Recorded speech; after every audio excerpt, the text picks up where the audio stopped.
En un artículo de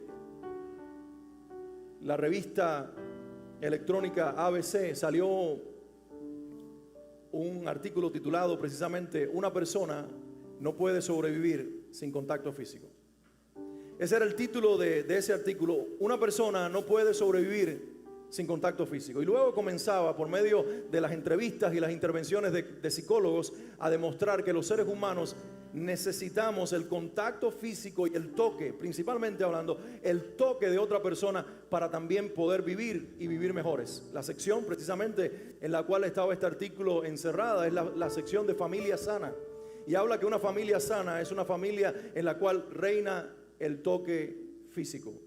El toque de una persona, aunque sea la punta del dedo de una persona tocando tu cuerpo, tiene capacidad de bendecirte. Hay sensores en el cuerpo humano que se activan cuando un ser querido te toca, y puede ser que ese toque simplemente signifique: estoy contigo, te amo, te apoyo, estoy aquí, no estás sola. Cada uno de nosotros sabemos lo que un toque, por simple que parezca, puede significar, ¿cierto? Quizás la historia más notoria del poder del toque humano es la de un niño que seguramente recordarás, a lo mejor no por nombre, pero sí por el hecho. Su nombre, Samuel Armas. Él fue el bebé que hizo historia, se volvió viral cuando el doctor de nombre Joseph Bronner decidió operarlo porque tenía una afección de la espina bífida.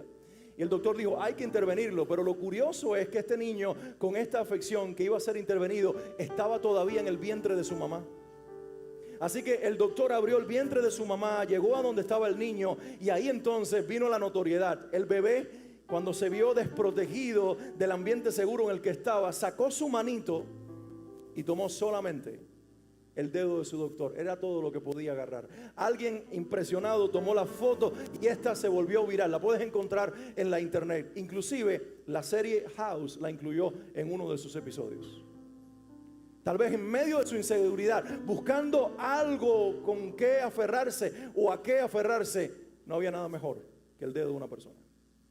Y ese era el dedo de su doctor.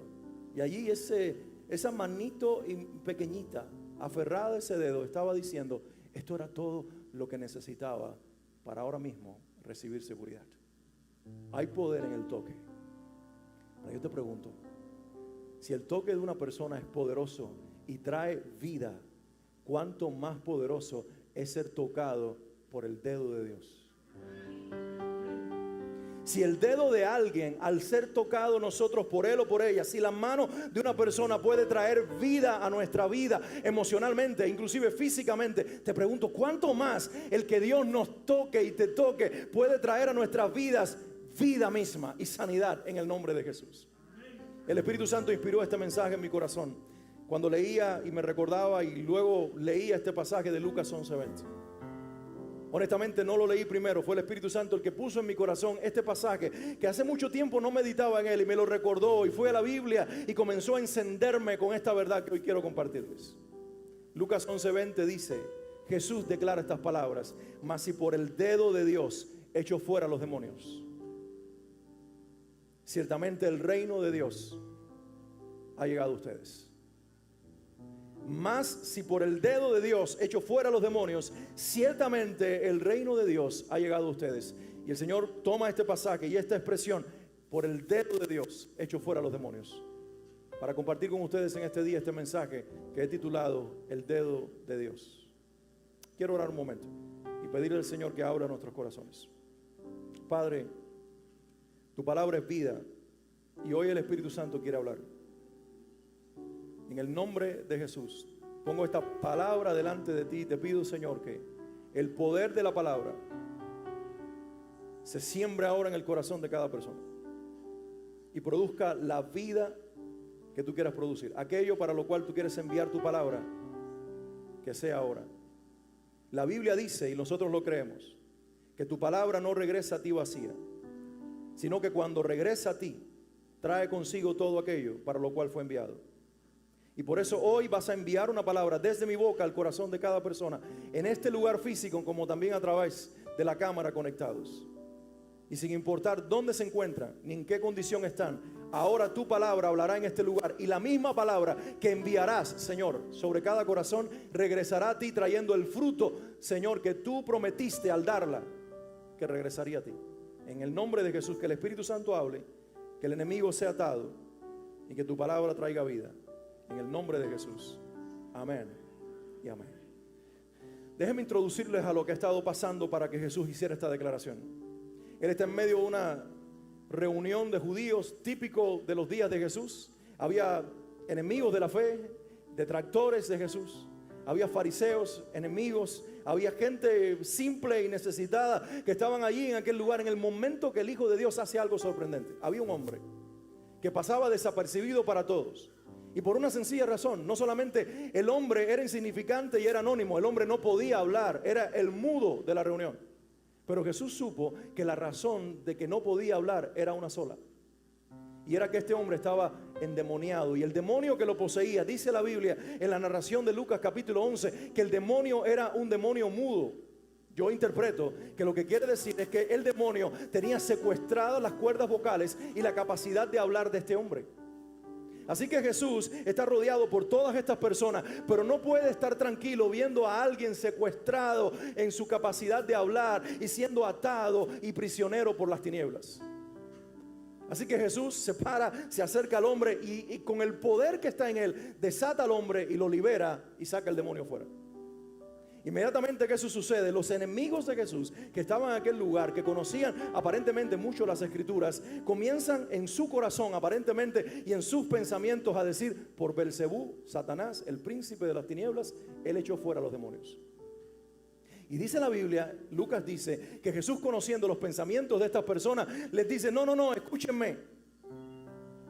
¿Cómo dicen ustedes que por Belcebú estoy echando fuera a los demonios? Tengo que decirles algo que tal vez ustedes no saben o no quieren reconocer. Satanás no echa fuera a Satanás.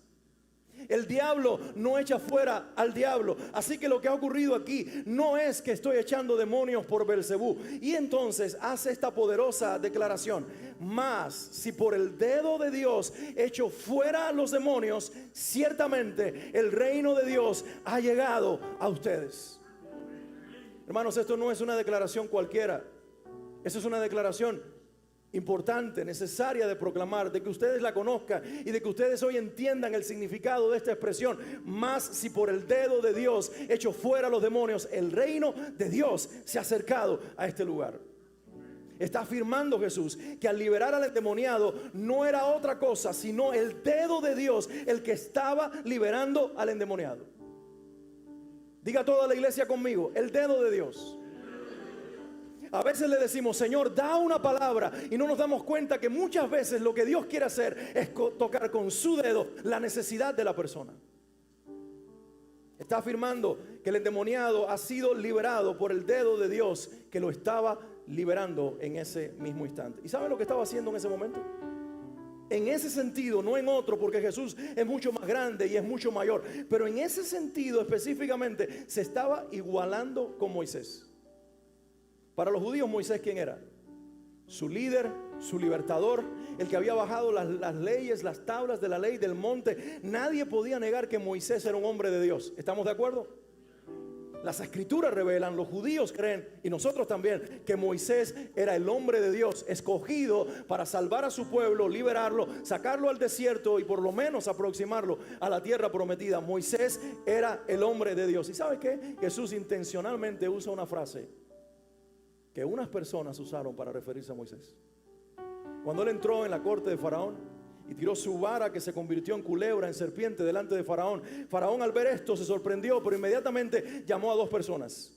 La Biblia más tarde nos revela sus nombres en el Nuevo Testamento: Janes y Jambres. Eran los magos, los hechiceros, los brujos de Faraón. Y cuando ellos vinieron, tomaron sus varas y las tiraron al suelo y se convirtieron en culebras. ¿Alguien recuerda la historia? Lo sorprendente es que la serpiente de Moisés se comió la de aquellos dos.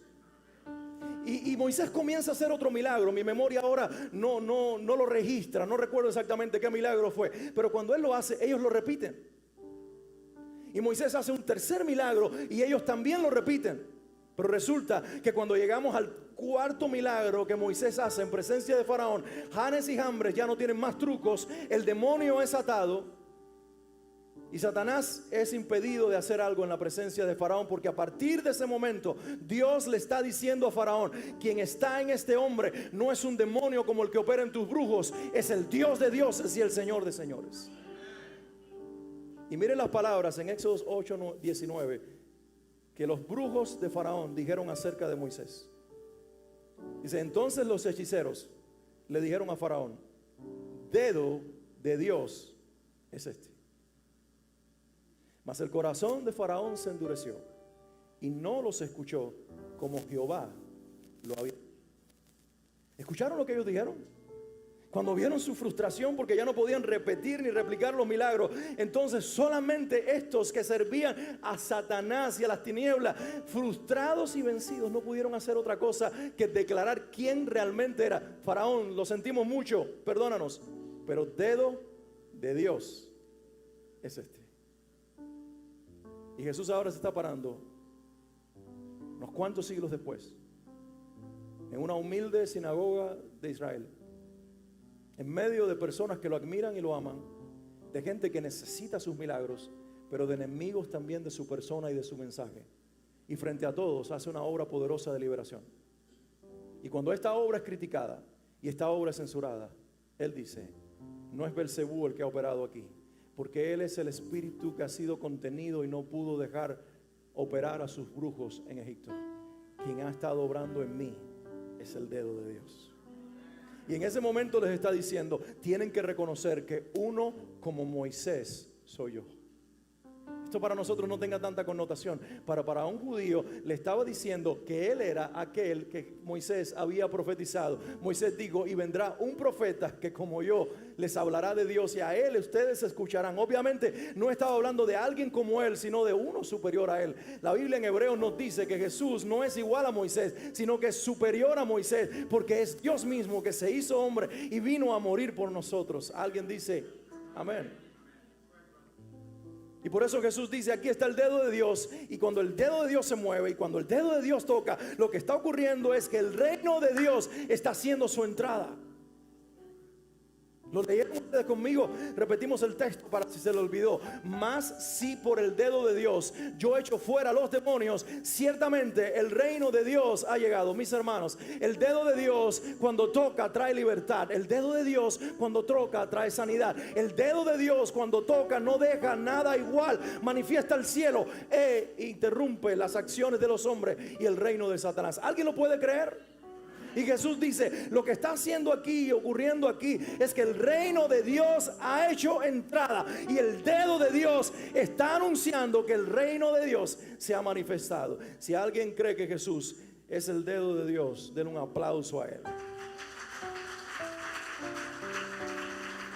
Ahora, tú lo dices: ya lo tengo resuelto, Jesús es el dedo de Dios. Pero mira, Jesús viene y hace una revelación mucho más poderosa en el mismo pasaje y revela que no solamente Él, sino nosotros también somos el dedo de Dios. En Lucas capítulo 11, versículo 19, Él dice: pues si yo echo fuera a los demonios por Belcebú, vuestros hijos, ¿por quién lo echan? Por tanto, ellos serán los jueces de ustedes.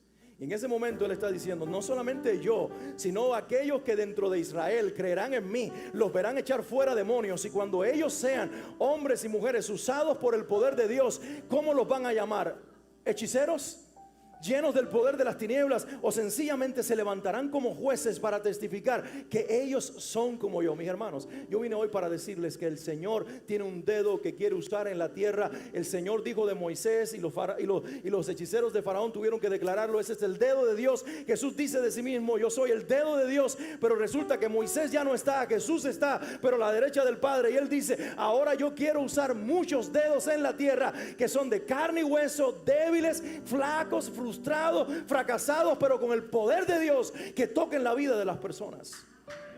No sé si a alguien lo enciende esto, pero para mí no hay nada más poderoso que ser usado por Dios. Estaba escuchando el testimonio de Francis Chan. Él es americano, pero de origen chino. Quizás muchos de ustedes han leído sus libros y oído sus predicaciones. Y Francis Chan, que es un conocido autor y predicador, cuenta su testimonio cuando de adolescente conoce al Señor. Y en la iglesia, dice, en la iglesia bautista donde me convertí, dice este muchacho, empezaron a leer un pasaje en el cual decía todas las cosas poderosas que Dios podía hacer. Y leyeron el pasaje exactamente cuando Jesús dice, y si tuvieran fe, le van a decir a ese monte que se mueva y se echará en el fondo del mar. ¿Alguien recuerda cuando Jesús dijo eso? Y ese niño, ese adolescente lo creyó literalmente. Entonces dice que él entró a su casa, se encerró en su habitación. Los padres estaban un poco sorprendidos porque nunca después de la iglesia se metía en su cuarto, siempre pedía comida, dice él. Y ese día se encerró en su habitación y dijo, Señor, hoy voy a practicar. Lo primero es que quiero hacer aquí cuando nadie me ve es mover los lápices, es mover algo en este lugar, para entonces cuando salga afuera mover las cosas. Porque tú dices en tu palabra que el que cree moverá los montes. Y dice que ahí estuvo en ese lugar. Dice, yo no estoy jugando, decía este hombre. Yo literalmente le estaba pidiendo a Dios que moviera algo en la habitación para que me demostrara que por mi fe estaba sucediendo, porque yo quería ir afuera. Y si era necesario para que alguien fuera tocado por el poder de Dios, que un monte fuera movido por mi fe en Él y echado al mar, fuera. Pero primero tenía que probar que eso funcionaba. Y dice que estando en aquella habitación dedicaba tiempo, minutos, segundos, inclusive horas, y nada pasó. Y su fe comenzó a derrumbarse. Y luego llegó a su líder en la iglesia y le dijo, hermano, mira lo que me pasó, escuché esto en la lectura de la Biblia el domingo pasado, comencé a practicar en mi casa, yo quiero por mi fe mover los montes para la gloria de Dios. Y él le dijo, no lo tomes tan literal. El monte puede ser un problema, el monte puede ser una enfermedad. Nosotros damos esas explicaciones. Los predicadores somos muy buenos para siempre calmar las conciencias de las personas y matar la fe. Así que aquel día le emprendió a darle una interpretación a un pasaje. Y dejó de creer que Dios podía usarlo para tocar a las personas. Pero durante todos sus años, siendo llamado por Dios y predicando, Francis Chan dice que en su corazón ardía por algún día ver a Dios con su poder usarlo para tocar a una persona. No solamente hablar de David tumbando a Goliat, no solamente hablar de Jesús dándole vista a los ciegos, no solamente hablar de lo que sucedió en el pasado, sino ser también no solamente un testigo, sino un instrumento del poder de Dios. Así que un día lo invitaron y se subió en un avión con un grupo de misioneros para ir a una aldea en un país africano. Y cuando llegó a ese lugar, dice que cuando estaba predicando sobre el poder de Dios y la gente comenzó a acercarse. Y él decía, ¿qué hacen toda esta gente que no me dejan terminar de predicar? Y de momento tuvo que interrumpir su predicación y preguntarles, ¿necesitan algo? Y ellos le dijeron, sí, que ese poder que tú estás hablando, ese poder que está en ti, venga y nos toque. Yo estoy enfermo, y empezó a hablar uno. Yo no veo bien, dice el otro. Yo no escucho bien. Mira, mi pierna está lisiada. Y en ese momento él dijo, Señor, ¿cómo lo vas a hacer? Si tú sabes que cuando era adolescente quise mover un lápiz y ni tan siquiera un lápiz pude mover. Pero dice que en ese momento, por alguna razón, él, acorralado por aquella multitud que demandaba un milagro, dijo, Señor, si tú lo quieres hacer, aquí estoy. Y comenzó a orar por cada persona. Y él dice, no una, no dos personas, todas las personas en aquella aldea se sanaron y fueron liberadas por el poder de Dios.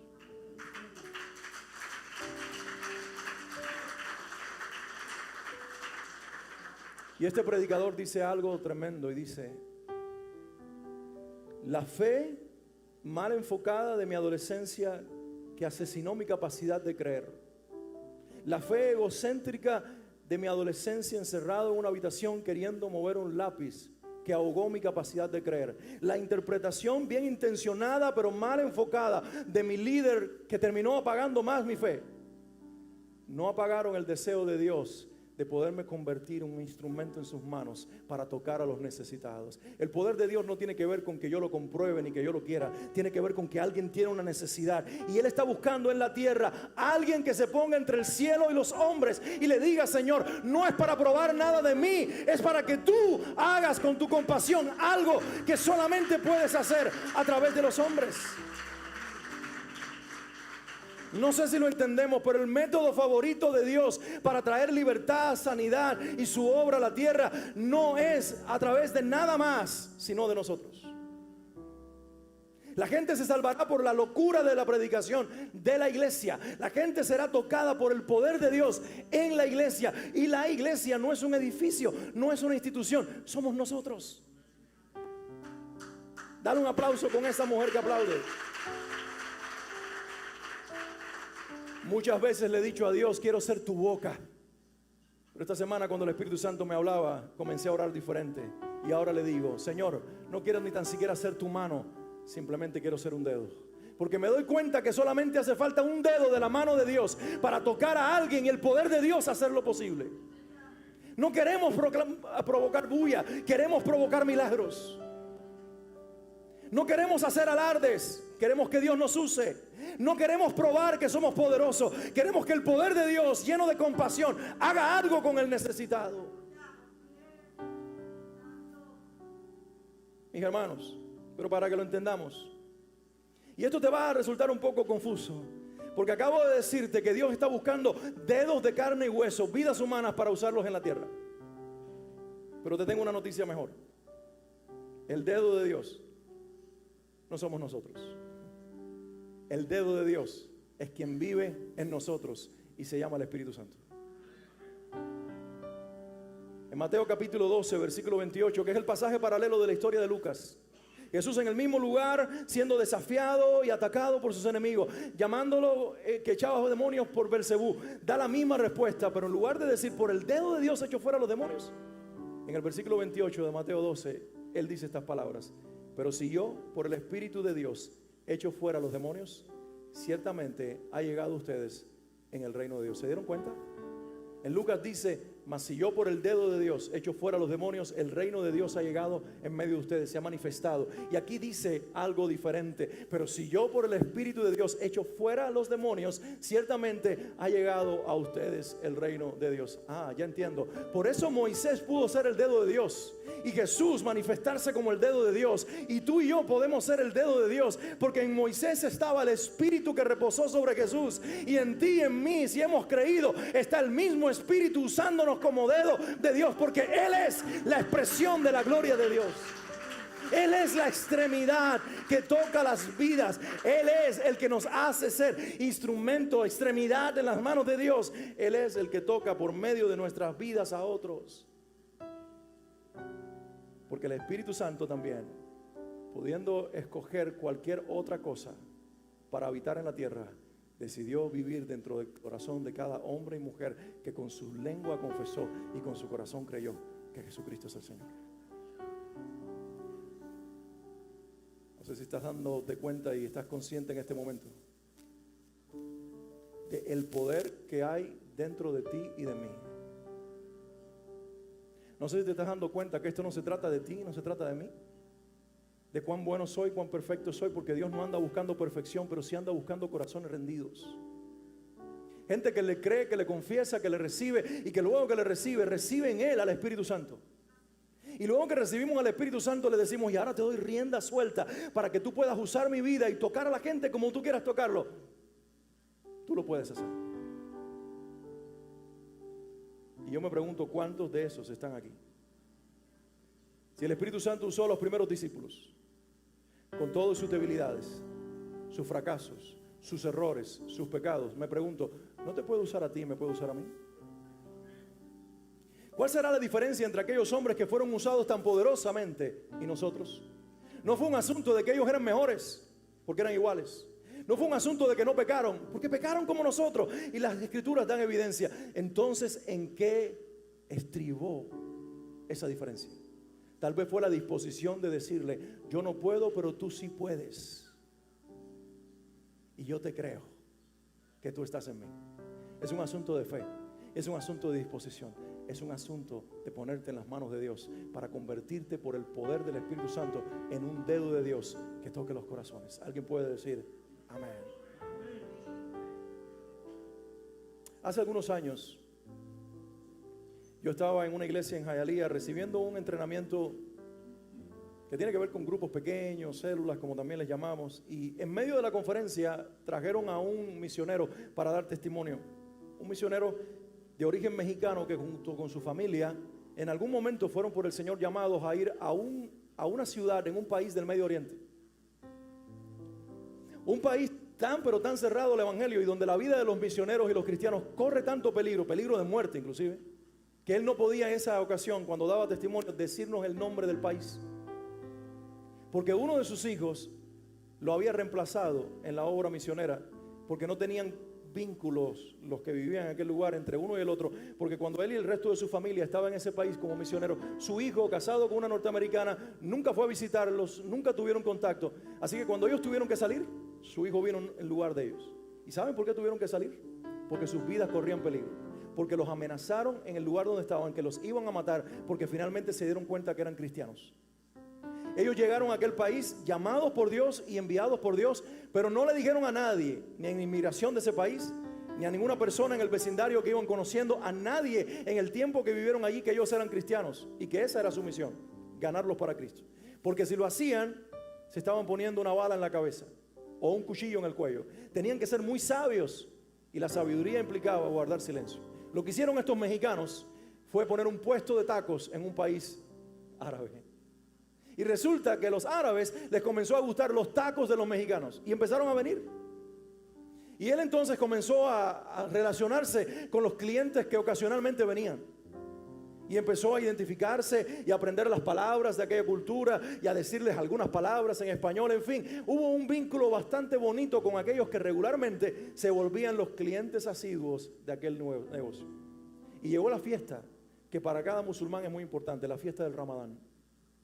En ese día, cuando empiezan las fiestas de la oración del Ramadán, ellos oran. Y la oración de todos los musulmanes durante el Ramadán es decirle a Alá, el Dios de los musulmanes, que Mahoma, su profeta, se les revele en sueño o en visión y les dé un mensaje de Alá. Así que, tomando confianza con algunos clientes, este hombre mexicano, este misionero clandestino, se le acercó a varios clientes y les dijo: sé que están en su fiesta del Ramadán, explíqueme cómo es. Y ellos comenzaron a explicarle, y quizás pensando que él estaba interesado en la religión del país, y dijeron: esta es nuestra oportunidad para venderle el Islam. Él aprovechó la oportunidad para decirles: les pregunto algo, cada vez que le dicen a Alá que Mahoma se les revela en sueño y en visión, ¿sucede? ¿Alguna vez han visto a Mahoma? Y uno por uno iba confesando: nunca hemos visto a Mahoma. Nunca Alá nos ha respondido la oración, pero esperamos que en un Ramadán ocurra el milagro, que en un Ramadán Mahoma se nos revele. Y él les dijo: bueno, ¿sabes qué? Te voy a proponer con mucho respeto voy a hacer esto, pero voy a proponerte algo. Si esta noche oras a Alá que Mahoma se te revele y no sucede, te invito a que le digas a mi Dios que mi Señor Jesús se te revele. En ese momento estaban corriendo el riesgo de vivir o morir y entregarlo todo por Jesús. Cerraron su negocio como de costumbre, tarde, anocheciendo, se fueron a su casa, se acostaron a dormir y en la madrugada les tumbaron la puerta de la casa. Tocaba a alguien con tanta fuerza que parecía que la casa se iba a caer. Y él, con miedo, se acercó a la puerta. La familia detrás sabían que había llegado el día. Y él pregunta: ¿quién está del otro lado? La persona se identifica y reconoce la voz de uno de sus clientes con los que había estado hablando en la tarde de ese día. Y él dijo: este vino a matarme. Este ya sabe que soy cristiano. Y aprovechó la noche del Ramadán para cortarnos el cuello. Pero dispuesto a todo, abrió la puerta de su casa. Y cuando abrió la puerta de su casa, se encontró con un hombre que estaba profundamente afectado y se veía muy triste. Y en sus brazos traía una niña desmadejada.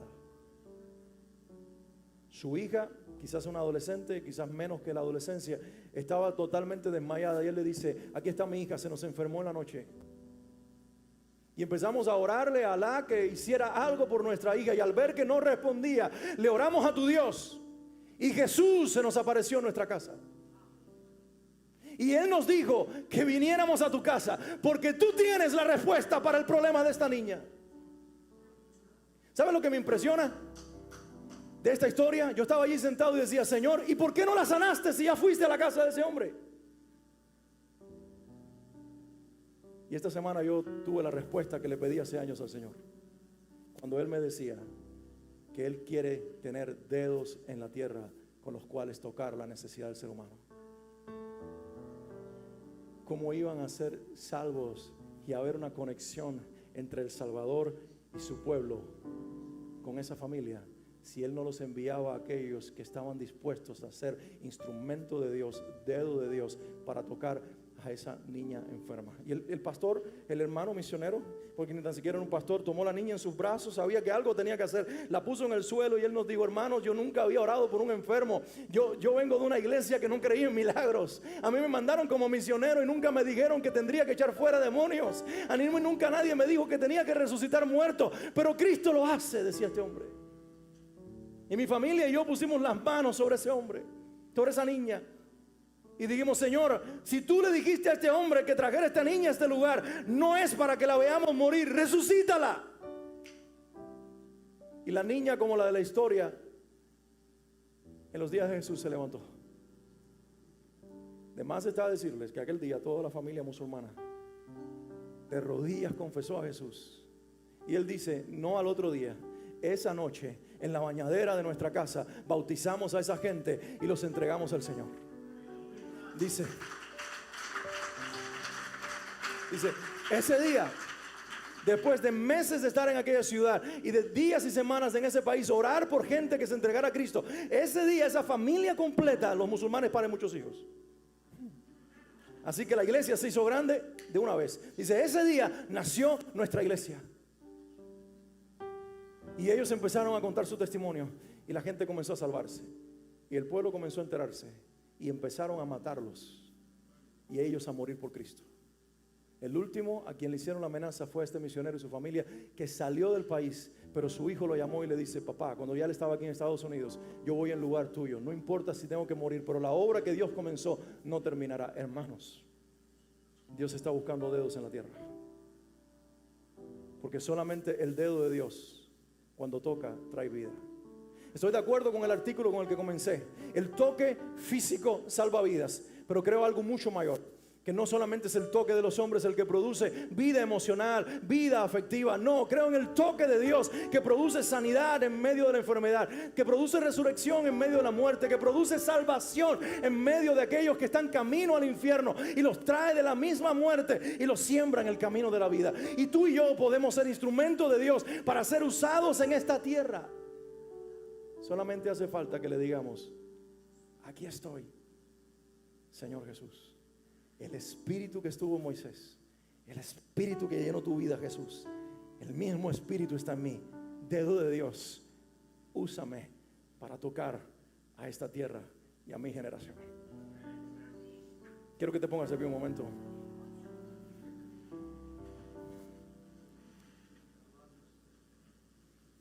Y yo quiero preguntarte en este día, ¿quién le dice al Señor en este lugar: Señor, yo quiero ser tu instrumento, yo quiero ser tu dedo? Yo no sé si alguna vez habías pensado en ser un dedo de Dios, pero hoy Dios te está dando la oportunidad de ser el dedo. Que por cierto, de nuestra extremidad, un dedo es lo primero que toca. Un dedo es lo primero que alcanza. Un dedo es lo único que hace falta para que tú toques una vida. Dile: Señor, yo no solamente me cansé de querer ser tocado, ya me tocaste lo suficiente, ya tengo todo de ti, lo que yo necesitaba. Ahora quiero tocar con mi vida a otros. ¿Cuándo sé que soy lleno del Espíritu Santo? Cuando en lugar de querer más, quiero dar todo lo que tengo. Cuando en lugar de llenarme más, quiero vaciarme más. Porque este es el principio del reino: mientras más entrego, más recibo. Es el que da, el que recibe. Él da semilla al que siembra, Él da pan al que come, Él le da al que entrega. La palabra de Dios mantiene siempre este principio: aquel que se vacía, Dios lo llena. Y nosotros pidiendo: Señor, lléname, y Él diciéndonos: hijo, vacíate, entrégate, déjate usar. Y yo creo que si estás en este lugar, tú le digas al Señor: Padre, en este día tú me has hablado. A lo mejor quería ser tu oído, quería ser tus ojos, quería ser tu boca, pero hoy quiero ser tu dedo. Hoy quiero que me uses para tocar. No importa si no me conoce, no importa. Esto no se trata de ninguna otra cosa. Se trata de que alguien sea tocado por el dedo de Dios, y yo quiero ser ese dedo. ¿Haces esa oración en este lugar? Cierra tus ojos un momento y levanta tu corazón delante de Dios. Y Dios no va a pasar por alto esta oración. El Señor te va a sorprender, como Él te va a usar para tocar la vida de alguien más, cómo Él te va a abrir los ojos para que te des cuenta de que el que no puede hablar al lado tuyo no es porque no sepa, es porque el enemigo no lo deja. Y Él te va a usar para desatar las cuerdas vocales de una persona. Y así como Jesús hizo hablar al mudo al liberarlo, Él te usará para tú liberar vidas. Él te dará vista y te dará la visión espiritual para que tú entiendas que hay gente alrededor tuyo que no puede ver lo que tú estás viendo, no porque no quieren, sino porque están ciegos. Mas el dedo de Dios, tú usado por el Señor, tocarás esa ceguera y comenzarán a ver. Hablo de la física y de la espiritual. Dios te usará para lo uno o para lo otro o para ambos. Él te usará para que la muerte venga a vida, la enfermedad a salud, para que la salvación toque las vidas y en el nombre de Jesús puedan ser resucitados espiritualmente, porque solamente hace falta un dedo de Dios para que el reino de Dios se manifieste. Ciertamente, si por el dedo de Dios ha sido hecho este milagro, el reino de Dios ha llegado a este lugar. Padre, queremos hacer que el reino de Dios a través de nuestras vidas llegue a los lugares. Queremos que cuando nosotros entremos tu dedo llegue. Queremos que suceda lo que el reino puede hacer. Queremos, mi Dios, invadir el reino de las tinieblas con el reino de la luz, el reino de la muerte con el reino de la vida y el reino de la salvación que inunde el reino del infierno en el nombre de Jesús. Aquí estamos y te damos gracias porque no reservaste el privilegio de tocar al mundo solamente tú, sino que entregaste lo que era tuyo, tu Espíritu Santo, para que ahora nosotros, teniéndolo, podamos hacer no solamente lo que tú hiciste, sino mayores cosas. En tus manos estamos, en tus manos estamos. Quiero ser tu dedo, en tus manos estamos. Hoy oro. Abre tu boca, iglesia. No puede ser pasivo tu oración. Abre tu boca y dile: yo quiero ser tu dedo. Alguien tiene que gritar en este lugar: úsame como tu dedo, aquí o en lo último de la tierra. Úsame para tocar al que lo necesita con el poder del Espíritu Santo. Úsame, Señor, no tengas miedo.